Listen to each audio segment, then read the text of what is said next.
नमस्कार साथियों, स्वागत है आपका आपके अपने चैनल जीके गुरुजी क्लासेस में। आज की इस वीडियो में बात करेंगे आपकी राजस्थान आपके जो हिंदी व्याकरण है, उन हिंदी व्याकरण में आपके जो महत्वपूर्ण प्रश्न हैं उनके बारे में बात करेंगे।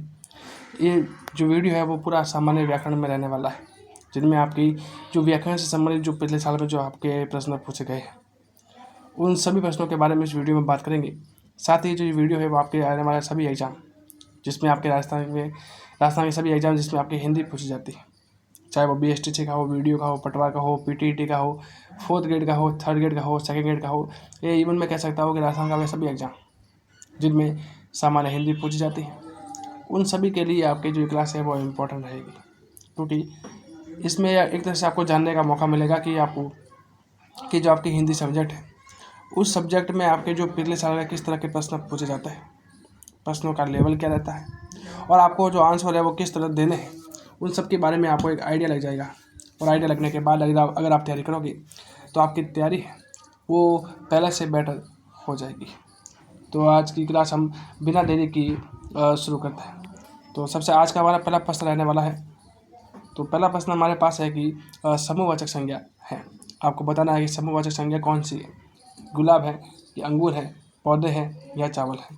तो आपको बताना है कि समूह का मतलब होता है पूरे जो शब्द पूरे ग्रुप को डिसाइड कर रहा है, जो शब्द पूरे ग्रुप को, जैसे गुलाब है तो गुलाब एक केवल गुलाब प्रजाति को दर्शा रहा है, पौधे, चावल, लेकिन अंगूर है वो क्या है, एक समूहवाचक संज्ञा में आ जाएगा। नेक्स्ट है कि व्यक्तिवाचक, भाववाचक और जातिवाचक संज्ञा का सही क्रम क्या है। यानी इसमें बताना है आपके ऑप्शन के अकॉर्डिंग कि जो पहला शब्द है वो व्यक्तिवाचक होना चाहिए, दूसरा शब्द है वो भाववाचक होना चाहिए और तीसरा शब्द है वो जातिवाचक होना चाहिए। ठीक है, तो वो है आपके इसमें ऑप्शन नंबर ए है वो इस प्रश्न का सही आंसर हो जाएगा। यानी जो दैनिक जागरण है वो आपके व्यक्तिवाचक है, धुलाई है वो भाववाचक है और तूफान है वो जातिवाचक संज्ञा आपकी रहने वाली है।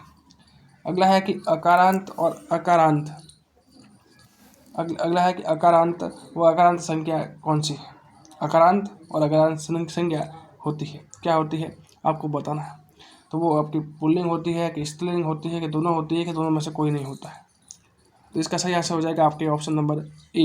यानी जो अकारांत और अकारांत संज्ञा है वो क्या होती है, हमेशा पुल्लिंग में आती है।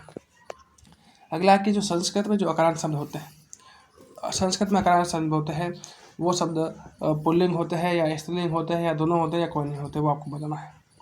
तो याद रखिएगा कि जो संस्कृत के जो अकारांत है, हिंदी वाला अकारांत तो क्या होता है, पुल्लिंग होता है, जबकि संस्कृत के जो अकारांत वाला होते हैं वो होते हैं आपके स्त्रीलिंग, क्या होते हैं, स्त्रीलिंग होते हैं। नेक्स्ट है कि ए रमेश यहाँ आओ। इस वाक्य में कौन सा कारक हमें बताना है कि कौन सा कारक, यानी अधिकरण है या कर्ता है या संबोधन है या करण कारक, हमें कौन सा बताना होगा। तो इसमें कहता है जो इसमें ये शब्द ये लाइन आपके दे रखा है, इस तरह का जब निष्करण हो ना तो इसका मतलब होता है कि इसमें कुछ संबोधन वाली बात करी है, सप्तमी विभक्ति होती है संस्कृत वाली, तो इसमें आपके जो संबोधन कारक है वो इसमें रहेगा। ठीक है, अगला है कि चिड़िया का बहुवचन क्या है। तो चिड़िया का बहुवचन क्या है, तो यह ज्ञान रखेगा कि जब भी आपके बहुवचन आएगा तो उसमें आपके जो जब पीछे या आता है, क्या आता है, या आता है, तो या में जब बहुवचन आता है उसके आगे जो क्या लगता है, आप ऐसे निशान लगता है। और हो सकता है कई बार होता है कि अगर इसके आगे जो अगर बड़ी मात्रा है तो वो क्या हो जाती है, छोटी हो जाती है, क्या हो जाती है, छोटी हो जाती है। ठीक है, ये भी याद रखना कि जब बड़ी मात्रा को छोटी भी किया जाता है, तो इसका ऑप्शन में सही है ए सही रहेगा। अगला है कि दही शब्द है। आपको बताना है कि दही शब्द क्या है। तो दही शब्द है आपकी बताना है कि पुल्लिंग है या स्त्रीलिंग है या नपुंसकलिंग है या कोई नहीं है। तो इसका सही आंसर हो जाएगा आपकी दही है वो आपकी पुल्लिंग में आती है। कौन आता है, पुल्लिंग में आती है। अगला है कि गीता हाथ से मारती है। इस वाक्य में कौन सा कारक है हमें बताना है। तो हाथ से, करण से, कौन सा कारक हो जाएगा इसमें, जो करण कारक है वो इसमें हो जाएगा। नेक्स्ट है कि संप्रदान कारक में को का प्रयोग किस अर्थ में होता है। को का प्रयोग किस में होता है, यानी के लिए के होता है या पर में होता है या की अपेक्षा के लिए होता है या से के लिए होता है। ठीक है, तो वो हमें बताना है। तो याद रखिएगा कि इसका जो प्रयोग है वो के लिए के होता है, किसके लिए होता है, संप्रदान यानी के लिए आपके का प्रयोग होता है। अगला है कि वह कार मेरी है। इस वाक्य में कौन सा कारक है कि वह कार मेरी है, वह कार्य, मतलब उस व्यक्ति का उस कार्य से क्या दर्शा रहा है, संबंध दर्शा रहा है कि वह कार्य मेरी है। एक तरह से वो अपना संबंध है वो बता रहा है कि उससे कुछ जुड़ाव है, संबंध है, तो वो हो जाएगा। इसमें कौन सा कारक हो जाएगा, आपके संबंध कारक आपके रहने वाला है। अगला है विद्यार्थी शब्द में कौन सी संधि है। तो जब आप विद्यार्थी का संधि विच्छेद करोगे तो क्या आता है, विद्या प्लस अर्थी, विद्या प्लस अर्थी, और आ प्लस अ कौन संधि होती है, हमेशा दीर्घ संधि हमें देखने को मिलती है। नेक्स्ट है कि रामायण शब्द का संधि विच्छेद होता है। तो याद रखिएगा, रामायण होता है राम प्लस अयन। क्या होता है, राम प्लस अयन होता है, न होता है, न आता है। इसमें हना है, लेकिन बाद में चेंज होकर पांचवा वर्ण हो जाता है। तो राम प्लस अयन होता है, दीर्घ संधि इसमें देखने को मिलती है। तो इसमें जो इसका सही आंसर है वो आपके राम प्लस अयन है, सॉरी आपके इसमें ये राम प्लस अयन है, वो आपके हो जाएगा बी वाला, है ना। अगला है कि परमोषद शब्द का संधि विच्छेद क्या है। वो होता है कि परम प्लस औषध। क्या होता है, परम प्लस औषध है, औषध क्या होता है, परम प्लस औषध है। वो इस प्रश्न का सही आंसर आपके ऑप्शन नंबर सी है, वो आपके रहेगा। अगला है कि सुरेंद्र में कौन सी संधि है। तो वो होता है कि सूर्य प्लस इंद्र। क्या होता है, सूर्य प्लस इंद्र, सूर्य प्लस इंद्र। तो इसमें अ है और ई है, अ और ई मिलकर क्या बनता है, जो अ और ई मिलता है तो उसमें मिलती है आपकी गुण संधि। क्या होती है, गुण संधि है वो देखने को मिलती है। तो कौन सी संधि हो जाएगी, गुण संधि। ऑप्शन नंबर बी है इस प्रश्न का सही आंसर रहेगा। अगला है कि सन्मार्ग में शब्द कौन सी है। तो इसमें होता है सन्मार्ग में वो हो जाएगा सत, यानी अच्छा मार्ग, सत प्लस मार्ग है, वो इस प्रश्न का सही आंसर रहेगा। तो किसमें ऑप्शन नंबर ए है, वो इस प्रश्न का सही आंसर आपके रहने वाला है। अगला है कि अभ्युदय का संधि विच्छेद क्या है। अभ्युदय का होता है आपके अभी, क्या होता है, अभी प्लस उदय, अभी प्लस उदय, ई प्लस उ। इसमें भी गुण संधि रहने वाली है, इसमें भी सॉरी आपके इसमें, हाँ इसमें भी गुण संधि रहने वाली है, सॉरी आपके इसमें आपकी अयादि संधि रहने वाली है। कौन सी आपकी, सॉरी यन संधि रहने वाली है। कौन सी यन रहने वाली, यन संधि। और आपके टुकड़े हो जाएंगे वो आपके हो जाएंगे अभी प्लस उदय हो जाएगा, यानी ऑप्शन नंबर बी है इस प्रश्न का सही आंसर रहने वाला है। नेक्स्ट है कि पवन है। तो पवन शब्द के लिए आपकी कौन संधि है। तो पवन में अगर आप पवन टुकड़े करोगे तो इसमें अव दिखेगा। क्या दिखेगा, अव। क्या दिखेगा, अव।